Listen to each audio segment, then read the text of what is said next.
Здравейте, здравейте, скъпи везни!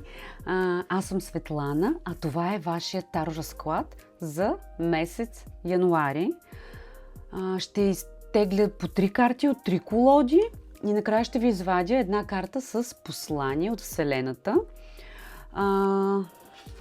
Това е първа колода. И везни, не забравяйте да гледате прогнозата и за вашият асцендент и за знака, в който се намира вашата луна. Те ще се допълват взаимно. И така, 3 карти. Първа карта, втора карта, трета карта, везни. Така, първа карта. Четворка пентакли, вижте, може би през януари ще мислите за своя бюджет. Може би ще сте се похарчили за празниците, нормално е, и ще се наложи да бъдете така малко по-прибрани и умерени този месец. Но финанси ще има. Те ще бъдат стабилни, защото пентаклите все пак са финансова карта. Ще си мислите за бюджета. Виждате ли как тази дама си стиска чанчичката, кисийката с паричките. Освен това, какво може да означава? Стабилни доходи. По тази карта също така, може би ще инвестирате в някакво недвижимо имущество. Стабилна карта финансова, всичко е наред с финансите. Вау, втора карта, десятка пентакли. Каква прекрасна карта, наистина. Това е най-високата карта в малките аркани и всъщност тя показва големи финанси. Може би в крайна сметка ще получите някакъв голям бонус. Очаква ви нещо голямо финансово. Може би увеличение на заплатата. Да. Може да получите парите за вашият проект, който сте подготвили и накрая ще го дадете и ще получите голяма сума пари. Възможно е да получите много скъп подарък. А също така, може би наследство ще получите, но тази карта е свързана с семейството. Чудесна карта, може да се събирате на нечий празник с вашето семейство, такава топла, уютна, радостна атмосфера. Голяма придобивка ви очаква, да. Трета карта, двойка чаши, везни. Каква хубава карта, наистина. Това е картата на съгласието, на любовта, на запознанствата. Романтична карта, романтика ви очаква. Нова връзка, може би. Среща с такъв романтичен партньор. Ще се влюбите. Ще се влюбите, но да не си загубите ума само. Тази карта означава и съдружия, партньорства, някакви колаборации, съвместни сделки с някой. Много хубава карта, много романтична, чудесно. И така, втора колода.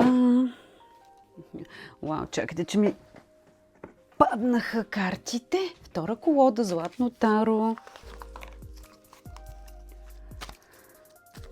Да видим какво ви се пада.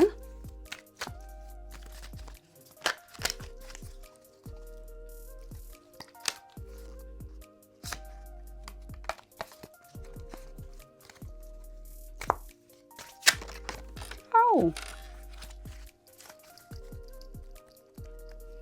Сама падна картата на любовта, вижте. Любов, партньорство отново, като в първите 3 карти. Тя е същата карта де-факто. Двойка чаши, партньорство, романтика, колаборации, нещо съвместно, което правите. И 3 карти.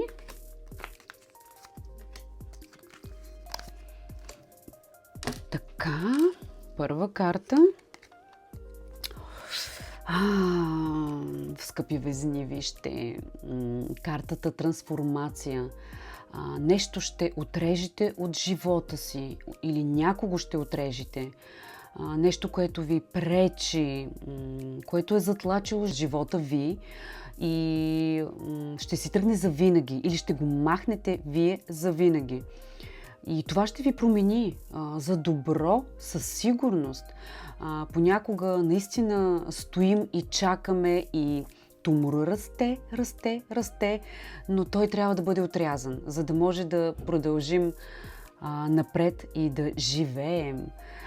Така че, освен това, това може да е някакво предложение, работа, която или което ще промени напълно живота ви. Нещо коренно различно. Може би ще заминете, ще оставите старото място, ще отидете наново. Някакви наистина промени ви очакват. Везни. Втора карта. Карта силата. Вижте.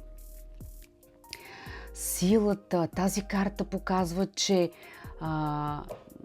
ти си силен, силна си и ще успееш да го направиш. Не се съмнявай в твоите сили. Погрижи се за тялото си, погрижи се за здравето си. Две карти, които наистина показват и тялото, и здравето, имунитета. Това сигурно ще бъде важна тема за вас през месец януари. Така че спортувайте, запишете се на спорт. Може би отдавна искате да го направите, но все не смеете, все не ви остава време за това. Сега е дошло времето. Тренирайте, разхождайте се, правете нещо с тялото. Тази карта показва, че може би ще се подложите на някакви процедури, нещо масаж, спа също така. Погрижете се за вас, за здравето и за тялото.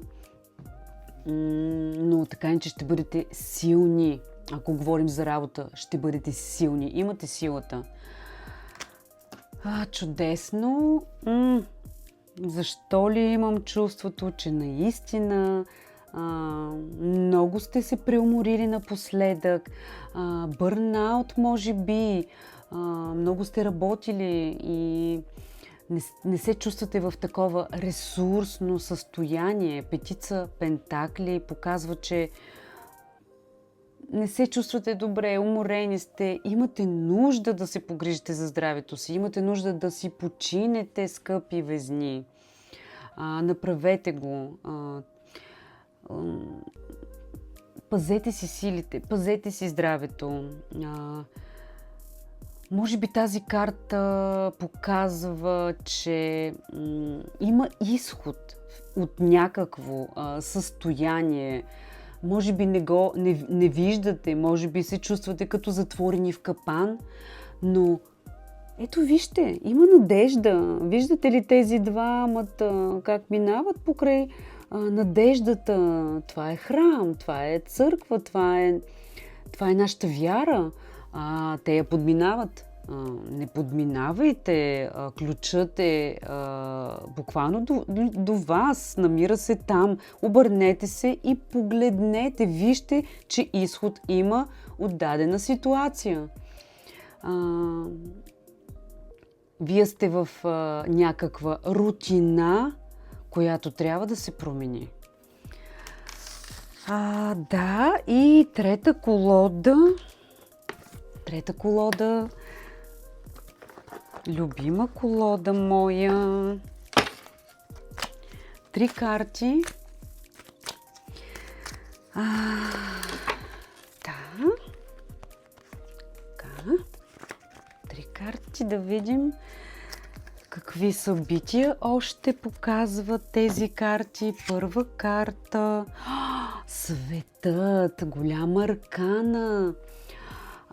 Действително трябва нещо да приключи при вас, скъпи везни.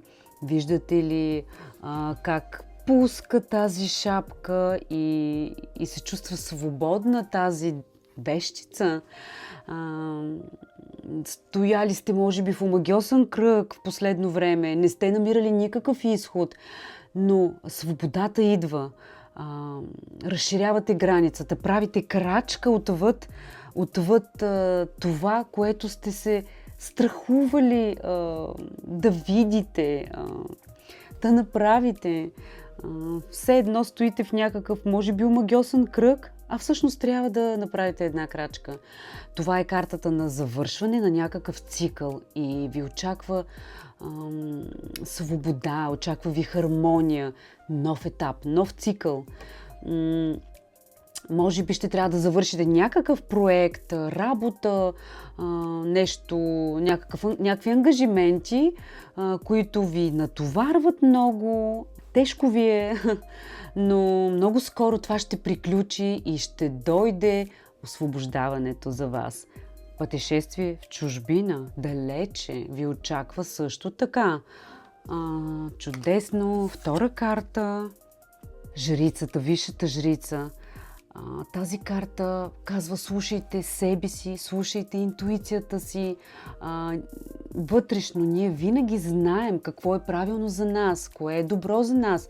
Слушайте себе си и ще знаете как да постъпите в една или друга ситуация. Тази карта показва, че може би ще се обърнете към специалист някакъв този месец. Психолог, таролог, астролог. Все пак висшата жрица отговаря за езотериката, така че тя може да ви даде много добър, интуитивен, подсъзнателен съвет. Прекрасна карта. Да, слушайте себе си, слушайте интуицията си. Асо жезли.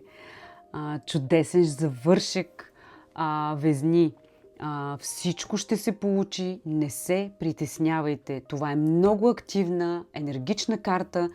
Начало. Нещо ново.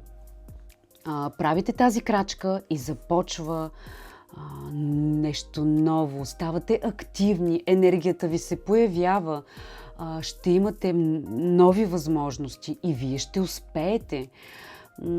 Ще ви се получават най-накрая нещата, но по-новому, по нов начин. Нови възможности. Чудесно. И карта съвет за вас от моите карти с послания. Да видим Вселената какво послание ще ви изпрати.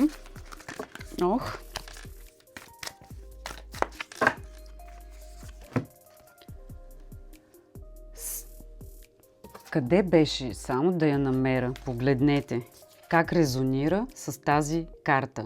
Сега е подходящо време да се отървеш от всичко ненужно в главата ти и в живота ти. Супер резонанс. Изхвърли всичко ненужно, направи първа крачка към новия живот, без страх и всичко ще се получи. Чудесни карти, наистина, смело напред. А от мен, чао, чао!